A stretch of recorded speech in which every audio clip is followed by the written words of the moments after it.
Welcome to Radha channel. ನೋಡಿ ಇವತ್ತು ತೊಂಡೆಕಾಯಿ ಗುದ್ದಿ ಪಲ್ಯ ಮಾಡಿ ತೋರಿಸ್ತಾ ಇದ್ದೆ. ಫಸ್ಟ್ ಇದನ್ನು ತೊಳ್ಕೊಂಬಂದಿದೆ. ಇದನ್ನು ಸ್ವಲ್ಪ ಜಜ್ಜಿಟ್ಕೊಂಬ.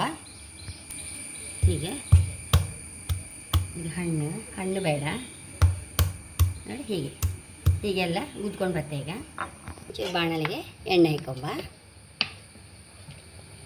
ಚೂರು ಎಣ್ಣೆ ಬಿಸಿ ಆದ ಕೂಡಲೇ ತೊಂಡೆಕಾಯಿ ಹಾಕಣ್ಕ ತೋರಿಸ್ದೆ. ತೊಂಡೆಕಾಯಿ ಹಾಕೊಂಬ.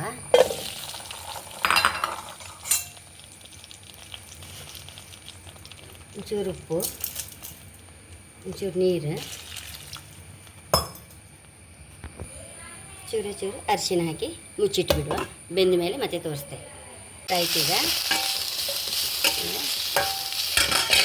ಬೇವನ್ನೆಲ್ಲ ಕತ್ತರಿಸಿ ಹಾಕೊಂಡು ಬಿಡುವ. ಇದಕ್ಕೆ ಸಣ್ಣ ಕತ್ತರಿಸಿ ಹಾಕೊಂಡು ಪರಿಮಳ ಹಾಕ್ತಾನೆ.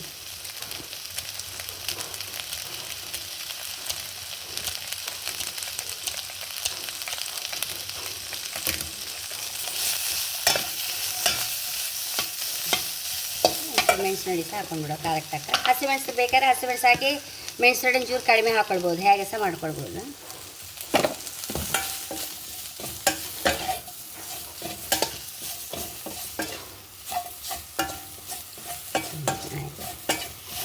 ಸರಿ ಹೇಳ್ಕೊಂತಲ್ಲ, ಉಪ್ಪೆಲ್ಲ ಸುರಿಗೆ ಹಾಕೊಂಡಾಯ್ತಲ್ಲ. ಈಗೇನು ಖಾರ ಹೆಂಗೆ ಹೇಳ್ಕೊಳತ್ತದ.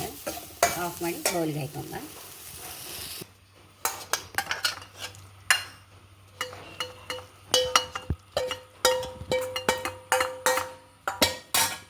ಎಷ್ಟು ರುಚಿಯಾದ ತೊಂಡೆಕಾಯಿ ಗುದ್ದಿ ಪಲ್ಯ ರೆಡಿಯಾಗಿದೆ.